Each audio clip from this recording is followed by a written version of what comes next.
Esse vídeo já estava para sair há muito tempo. Eu hesitei em fazer esse vídeo porque tinha medo que alguns de vocês achassem tão óbvio que iam se perguntar por que eu achei que isso teria algum interesse para alguém. Será que realmente tem gente que não sabe dessas coisas? Ou outros achariam tão tremendamente obscuro que, de novo, seriam bastante críticos quanto à escolha do assunto? Neste vídeo, patrocinado pelos meus amigos do Great Courses Plus, falo mais sobre isso depois, vou falar agora sobre freios de boca. Quando era pequeno, comecei a montar modelos de veículos blindados da Segunda Guerra Mundial. Não posso afirmar com certeza. Quando eu montei meu primeiro kit, tenho quase certeza de que era um kit da Airfix, mas eu me lembro de ter montado esse kit quando eu tinha 8 anos de idade. Então, esse kit é de um carro blindado Puma. Agora você pode ver que na ponta do cano ali tem uma coisa. Tem buracos nas laterais, então dá para ver de um lado ao outro. É algo grande e arredondado na ponta do cano, e eu não sabia o que era. E meu eu, de 8 anos, tinha um nível de curiosidade que me fez pensar: o que será que é isso? Por que alguns canos têm isso na ponta? Mas, por outro lado, eu simplesmente aceitei. Sabe, esse é o formato da ponta de um cano. Com o tempo, ao montar mais kits, notei que alguns tinham coisas engraçadas nas pontas dos canos, sem nome na época, e outros não. Tentei identificar um padrão e entender aquilo. Será que só armas grandes têm isso? Aqui está uma arma pequena. Esta é uma arma antitanque de 37 milímetros que vai entrar em foco em breve. Pronto, agora dá para ver que ela não tem freio de boca, é só um tubo com um buraco na ponta. E pegue este Jagd Tiger, por exemplo, ou se não quiser, pegue este aqui. Acho que fiz esses quando tinha uns 10 ou 11 anos. De qualquer forma, este é um enorme destruidor de tanques alemão, que tinha um canhão enorme na frente. E como você pode ver, não há freio de boca. É só, de novo, se entrar em foco, o que pode acontecer? Se eu colocar na frente do meu rosto, essa câmera, eu acho, detecta meu rosto e foca em rostos, se conseguir. Então, é isso aí, como você pode ver, não tem freio de boca, é só um tubo grande e comprido. Então, por que algumas coisas, como por exemplo, esse tanque Pantera, tem freio de boca na frente e outras não? É um mistério. Bom, era um mistério para mim. E então, recentemente eu estava conversando com um comandante de tanque no campo de Newcastle Town, onde eles estavam fazendo uma demonstração militar. Ele comandava um tanque Challenger e conversei com ele e sua equipe, um grupo sensacional. E eu levantei o assunto dos freios de boca e ele disse algo muito interessante. Ele perguntou: o que é um freio de boca? Pensei, ok, vou fazer este vídeo. Se um comandante de tanque não sabe o que é um freio de boca, provavelmente muitas pessoas também não sabem para que serve. E então, talvez elas achem esse vídeo interessante, porque eu acabei descobrindo o que era um freio de boca e como eu fiz isso. Bem, algo incrível surgiu: a internet. Lembro quando estava na universidade e acessei pela primeira vez. Pensei, posso perguntar qualquer coisa aqui? Pensei, que pergunta posso fazer para a internet que não conseguiria descobrir de outro jeito? Entendi. Aquele cara que fuma um monte de cigarros no filme Brasil é o Terry Gilliam. E eu descobri que sim, é ele, então tá aí. Isso foi uau! Isso era possivelmente a maior coisa que me incomodava há anos. E finalmente consegui resolver isso. Sim, o cara no filme Brasil, que é excelente, aliás, você realmente deveria assistir. Fumando todos aqueles cigarros na escada, aquele é o Terry Gilliam, o diretor do filme. Mas então, logo depois disso, isso foi antes do Google. Sim, eu me lembro de uma época antes do Google. Eu sou tão velho assim que quando finalmente consegui, usando o poder da internet, descobrir como essas coisas se chamam e para que servem. Era difícil pesquisar algo cujo nome você não sabe, mas eventualmente eu consegui e meio que resolvi o mistério. E só para destacar um pouco mais a profundidade desse mistério. Pense no tanque Sherman aqui, por exemplo. Este é um Sherman, é um tanque americano. E ele tem um canhão multiuso de 75 milímetros sem quebra-chama, apenas um tubo liso. Disparava projéteis altamente explosivos e perfurantes, e seu explosivo era de ótima qualidade. Então eles pensaram, certo, bem, vamos colocar um canhão semelhante no Churchill, e foi o que fizeram, e aqui está o equivalente britânico. É um Churchill, ele tem um canhão muito parecido, que disparava a mesma munição e realmente tem um freio de boca com furos na lateral. Então, às vezes, até mesmo o mesmo canhão disparando a mesma munição pode ter um. Mas espere um minuto, isso também não depende do tanque, porque este é outro Churchill, este aqui é um Churchill. Com um canhão de 6 libras na torre, os britânicos seguiram instalando esse armamento em cerca de 1 em cada 5 Churchills até o fim da guerra. O canhão de 6 libras perfurava a blindagem muito melhor que o americano de 75 milímetros. Então valia a pena ter alguns Churchills por aí com esse canhão. Mas espere um minuto, este é um Churchill 8 e ele tem um obuseiro curto e grosso de 90 milímetros na torre. Isso é principalmente para disparar fumaça e alto explosivo. E aquilo não é um freio de boca. Não, pode até parecer um freio de boca. Há uma saliência na ponta do cano, mas é apenas um contrapeso para equilibrar o peso da culatra e balancear o canhão. Não há furos na lateral. Aquilo não é um freio de boca, como você pode ver. Fiquei intrigado, pois alguns canhões têm, outros não. Qual o motivo disso? Então, quais são as funções de um freio de boca? Freio de boca é um termo melhor, mais preciso para isso, porque a boca é a parte da frente do canhão. Então, um freio de boca tem duas funções principais. Uma delas está relacionada ao controle da fumaça. Veja, quando você dispara uma arma, toda aquela fumaça, todas as impurezas do propelente. Isso, na verdade, empurra o projétil para fora da frente do cano. Tudo isso, então, segue o projétil e sai na sua frente. Se você simplesmente atirar por um tubo reto, então você vê seu alvo, pensa, ali está, brilhante, ok. Coloca a mira nele, atira e ele desaparece. Porque você acabou de colocar muita fumaça na sua frente e não consegue enxergar tão bem. Então você está olhando pela mira e conferindo com os binóculos. E onde foi parar? Onde foi parar?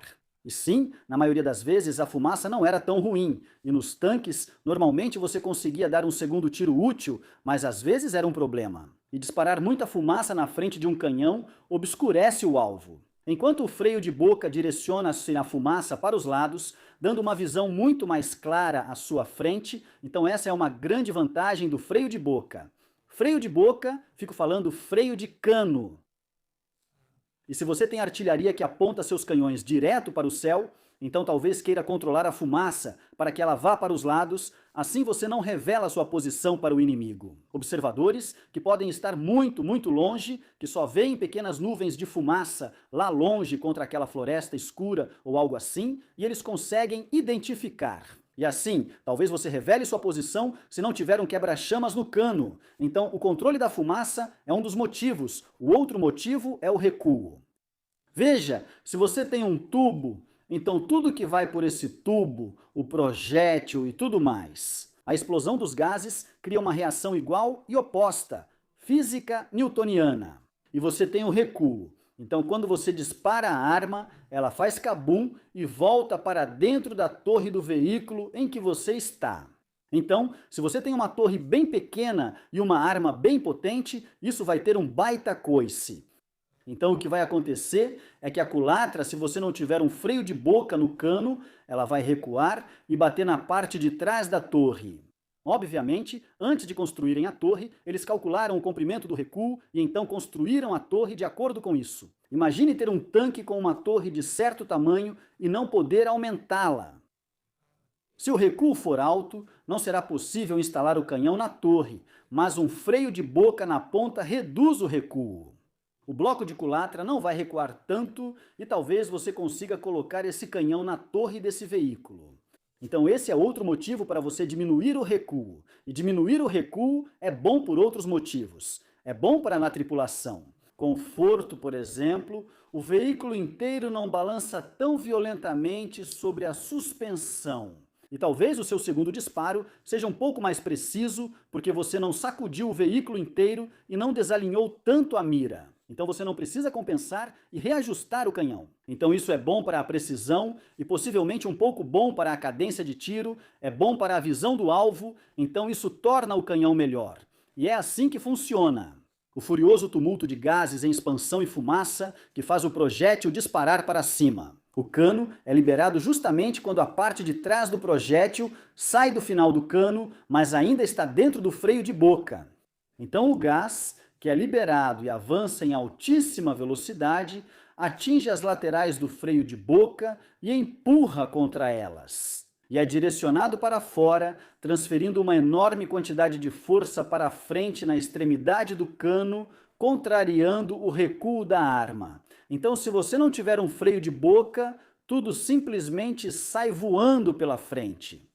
Com isso, tudo é direcionado para os lados, a fumaça vai para os lados e muita da força empurra para a frente na ponta do cano, causando um recuo menor. Bem, a quantidade de recuo é a mesma, mas ele está contrariando esse recuo. Então isso significa que a arma não vai para trás de forma tão violenta.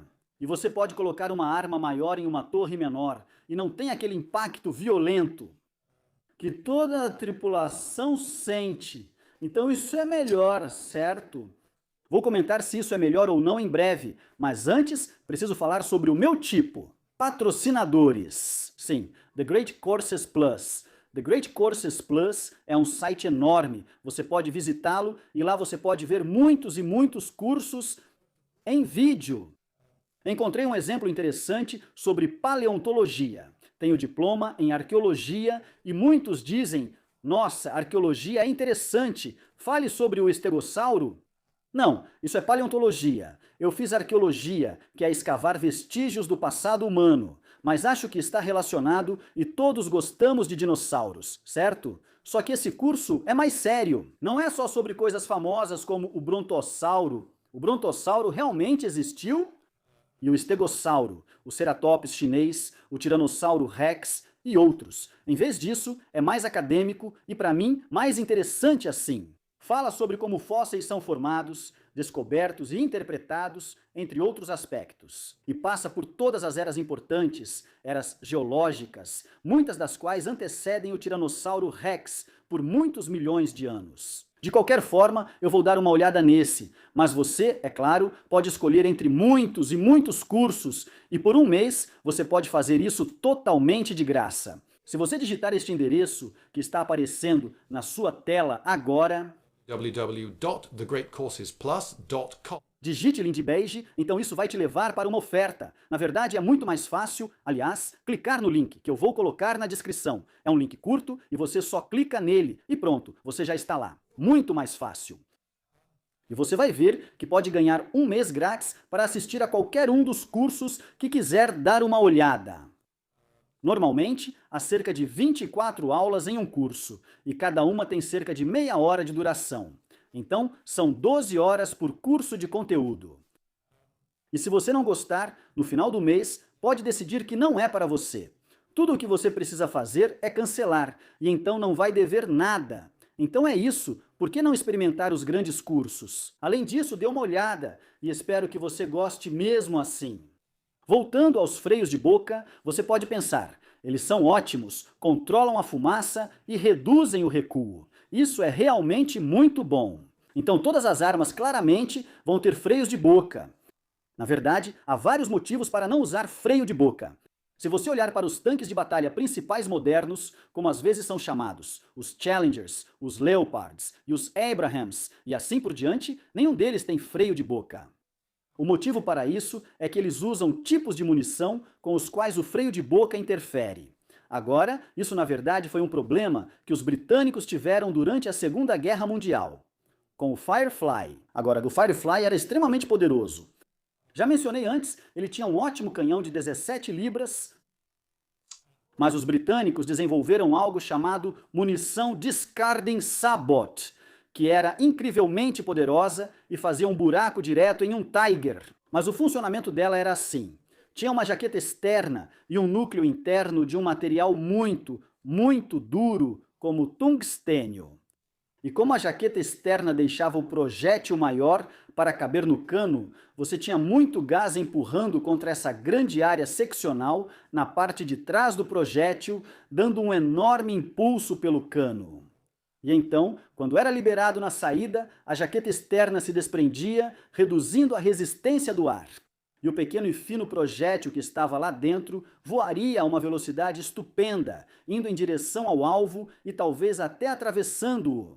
Ótimo, exceto pelo fato de que o freio de boca às vezes podia interferir, já que o sabot descartável começava a se desfazer imediatamente ao sair da ponta do cano. Às vezes, ele colidia com pedaços do freio de boca, o que podia desviar um pouco o núcleo interno, prejudicando sua precisão. Em curtas distâncias, não era um problema, mas em longas distâncias, mesmo com o sabot descartável, a chance de acerto caía para 50%, o que não era aceitável na época. Então, normalmente, eles esperavam algo em torno de 98% de chance de acerto por disparo. Então sim, 50% é realmente ruim, mas os tanques modernos usam muitas munições sabot descartáveis. Eles também usam estabilizadores dobráveis. Então imagine que você tem aletas que se dobram dentro do projétil enquanto ele percorre o cano. E então, quando é liberado no final, as aletas tique se abrem, igualzinho a um dardo de jogo quando você está jogando dardos no bar.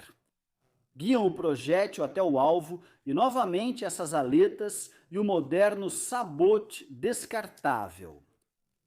O freio de boca atrapalha, o quebra-chamas atrapalha, então esse é um dos motivos para você não querer isso. Outro motivo é que deixa a arma mais longa, mais pesada e mais cara. E agora todos eles são ruins. Por que você desejaria um cano ainda mais longo? O comprimento do cano é um problema. Vamos falar do Pantera. O cano do Pantera, como você pode ver, se projeta bastante para fora da frente do tanque, e se você virar de lado, ele se projeta ainda mais longe.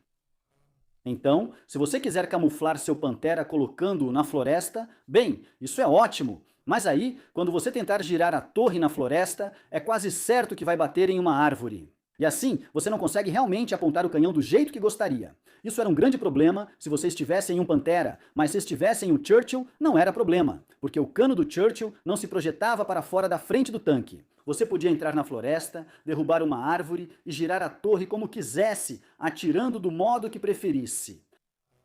Churchills são ótimos tanques. Talvez eu faça um vídeo só sobre como eram bons, possivelmente os melhores da guerra. E não é só porque agora são meus favoritos. Outro motivo para você não querer um canhão muito longo é se você estiver em algo como isso, que nem consegue girar a torre, porque não tem torre. Você precisa chegar ao campo de batalha, e o campo de batalha era, em 1944, digamos, na zona rural da França. E você precisava atravessar um rio, o que significava que tinha que passar por uma ponte. A única ponte capaz de suportar peso na região ficaria em uma cidade ou vilarejo, não no meio do campo. Então, se você entrar em um vilarejo rural na França de 1944, um vilarejo que foi planejado com estradas largas o suficiente para uma carroça, porque era isso que usavam quando o vilarejo foi construído. Bem, ao chegar a uma esquina e tentar virar, você provavelmente notará isso. Um poste de telégrafo, de luz ou até um prédio pode impedir a curva, porque é um veículo longo com um canhão comprido na frente. Você precisa parar e até demolir um prédio para fazer a curva, causando atrasos e muitos transtornos. Por isso, qualquer coisa que aumente o comprimento do seu canhão é ruim. Agora, você vai notar que isso aqui tem um canhão muito longo. Ele tinha um canhão antitanque de alta velocidade na frente e mesmo assim não tem quebra-chama. O principal motivo de não terem um quebra-chama, na verdade, as primeiras versões disso tinham um quebra-chama, mas depois eles removeram, porque esse é um veículo muito baixo e quando o canhão está apontando diretamente para frente, o que não é o caso agora. Como eu modelei ele no modo de transporte, você pode ver aquela pecinha, possivelmente segurando o cano ali. Era uma peça do kit e eu quis usar, eu era jovem.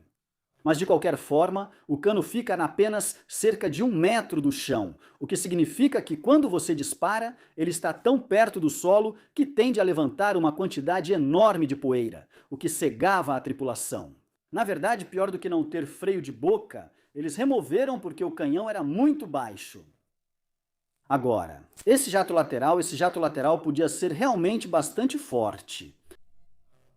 E para dar um exemplo, vou ler um trecho de um livro agora. Mas antes disso, você precisa entender uma coisa. Este é um Sherman comum agora. O narrador do livro do qual vou ler, Ken Tut. O livro se chama Tanque. Ele estava em um desses. E o tanque dele se chamava Stony Stratford. Este é um Sherman comum, sem freio de boca, canhão de 75 milímetros, mas ele chamou pelo Charlie Tank. Charlie Tank era o nome de código deles para o Firefly. O Firefly, um canhão enormemente poderoso com freio de boca. Então, com isso em mente, vamos ver como as coisas aconteceram. Os 88 invisíveis devem ser SPS, atirando com casco baixo. De trás da Serra Roberts Mesnil, apenas alguns centímetros das suas torres de aço planas precisam se projetar acima da serra, a mais de 1000 jardas de distância. Atrás das cercas vivas, suas formas se misturam e só os clarões dos canhões os denunciam. Atiro várias vezes nos pontos de clarão que lembro. Canhões ao meu lado e atrás lançam flechas traçantes na mesma área de sebes confusas. Keith, artilheiro, cessar fogo. Mudando para a rádio A. Alô, Roger, 3 Baker. Nosso Charlie pode se mover e ajudar? Assustar inimigos se ainda estiverem? 3 Baker, câmbio. Alô, 3 Baker. Boa ideia, é com você. Alô, Roger, 3 Charlie. Ouviu? Siga instruções do Baker. 3 Charlie, câmbio. Charlie, entendeu? Estou indo. Keith, artilheiro, use a metralhadora coaxial nas sebes e marque alvo para o Charlie. Eu atiro rajadas curtas no horizonte. Explosão de choque faz Stone Stratford tombar à esquerda. Sopro de ar escaldante, detonação ensurdecedora. Dedos gelados da morte arranham minhas veias. Inicio meu salto de fuga. Então percebo que não fomos atingidos, exceto pela explosão mortal do canhão de 17 libras do nosso próprio Charlie. Ele chegou perto demais de nós e é quase tão perigoso para nós quanto os alemães. Ainda abalados e assustados pelo primeiro disparo, o projétil perfurante atinge a sebe ou algo atrás, abrindo um grande buraco irregular em chamas. Ele atira tão rápido quanto recarregado. Meia dúzia de disparos na linha do horizonte ameaçadora, sem resposta ao fogo. Entendido. 3 Charlie cessar fogo. Retorna à posição normal. 3 Charlie câmbio. Ok, desligando. Então, a explosão lateral de uma arma grande pode ser horrenda. Agora, se o cano de uma arma estivesse aqui, apontando para lá, e tivesse um freio de boca e a arma disparasse, ela simplesmente arrancaria minha cabeça, explodiria minha cabeça dos meus ombros. Conversei com um tripulante de tanque canadense do exército moderno que contou estar em um exercício quando o canhão de um grande tanque com freio de boca disparou. Agora, ele não estava em pé bem ao lado do tanque, ele estava atrás do tanque e a uma distância considerável dele. Mas ele disse que mesmo ali, ele sentiu como se um gigante tivesse pegado um travesseiro enorme e o empurrado para trás com muita, muita força. A explosão de armas grandes é muito forte, e se você tem um freio de boca, então essa explosão, em vez de ser direcionada aos seus inimigos, é direcionada para os lados, onde muitos dos seus amigos podem estar. E se você está na torre fechada de um tanque, não sabe onde todos os seus amigos estão. Lembro de ler um relato da frente russa sobre um canhão autopropulsado alemão prestes a ser invadido pelos russos.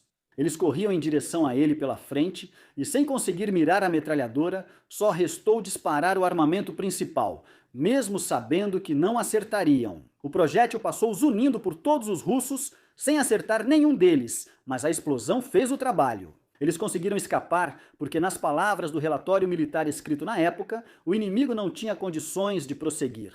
A explosão simplesmente derrubou todos eles, então a explosão lateral de uma coisa substancial como essa não é algo para se levar de forma leviana. E essa é uma das razões pelas quais você não necessariamente coloca um freio de boca em uma arma, se puder evitar isso. Então, claro, e a fumaça indo para o lado pode, obviamente, cegar todos os caras ao seu lado também. Então é um pouco de uma faca de 2 gumes, talvez uma bênção mista, a fumaça indo para os lados. Então, freios de cano, freios de boca. Não necessariamente freios de boca, parece que uma saudação judaica. Freios de boca, de qualquer forma, eles não são necessariamente bons. E parece que, se as pessoas pudessem evitar colocar um, elas evitavam. Já não.